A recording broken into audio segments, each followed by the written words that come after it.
I'm Anne Evans. I'm a founder patron of YGAM, having been involved in it right from the first ideas. Hi, my name's Keith Evans. I am a former trustee and now a founder member of YGAM.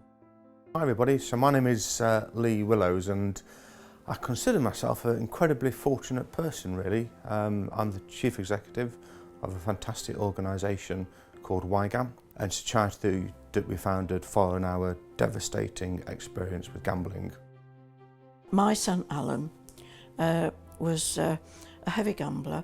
He started as a teenager in gambling on slot machines, and that just seemed just ordinary teenager activity. But once he'd started work, he was always running out of money. But the trouble with this is that lying comes very easily when gamblers are trying to hide what they're doing. He had two little girls. His partner and he were estranged. His dad became ill, and this got very difficult for me to cope with. And eventually, I'd had enough. So I told his elder brother and sister, and they were so disgusted and ashamed, and the balloon went up and Alan left home. He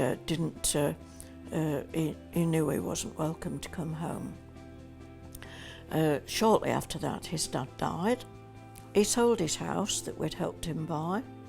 He eventually left his job as a car salesman and used the money from the house to buy a cafe. Unfortunately then, all the money from the cafe went into the bookies next door, and that all collapsed as well on him. And then it was a very great shock in 2010 when I was told that he'd hung himself. This was particularly devastating. It took some getting over. It was a very painful time, and certainly took a lot of coming round from it, especially as I was on my own. My family member got into a problem with gambling after they left home. When they came down to London to work, and eventually when they came home, some years later, they told me that they had had a gambling problem. I was living in London with my partner, and the age of 39 years old. We had tickets to go and see a show at the ITV studios, but we had the wrong tickets, we couldn't get in. So one of my friends said, "Let's go to the casino, Lee." And my first thought was, well, why do you want to go to a casino? You just lose all your money. So it's a bit of fun activity in the start. I was there with my friends, we were having a few beers. It was a really engaging afternoon, and that was my first experience of gambling, and that day fundamentally changed my life. What followed was a dependency or an addiction to what are classified as B1 machines in those casinos. I was in the casino 6 days a week, and often early in the mornings, and then after work in the evenings as well. So I actually had a lifetime's worth of savings, and all of that money went on gambling.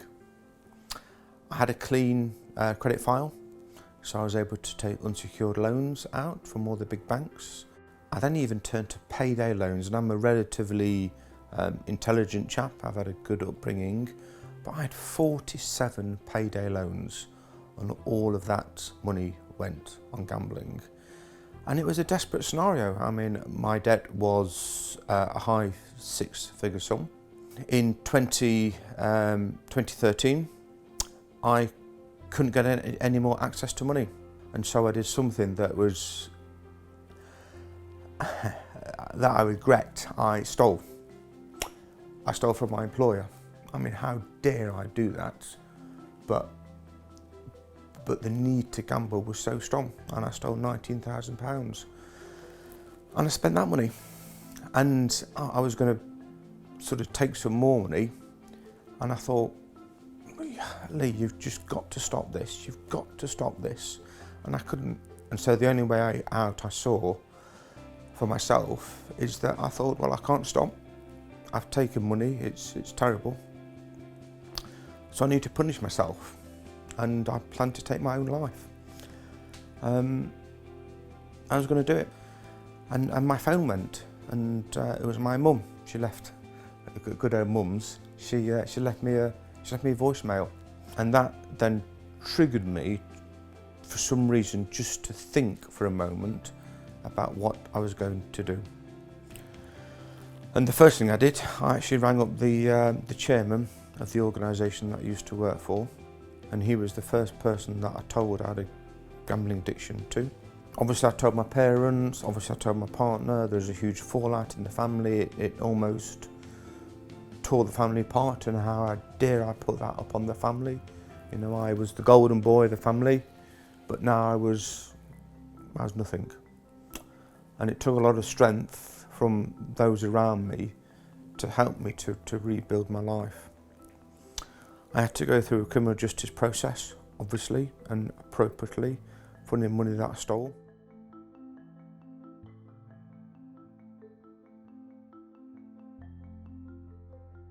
This problem doesn't just affect one group, one type of person. This problem can affect anybody.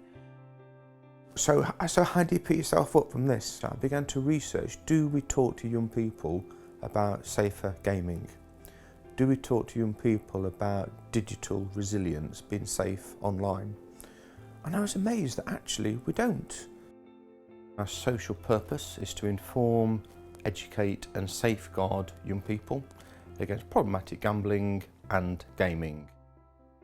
We're not against gambling companies, as a lot of people are, and we feel strongly about that, because without the industry there will still be gambling, except it would go underground, and then there would be no control on it whatsoever. Great organisations in this country, great third sector organisations, are often started following a life-changing experience, and I hope that YGAM will continue to flourish for the next 100 years.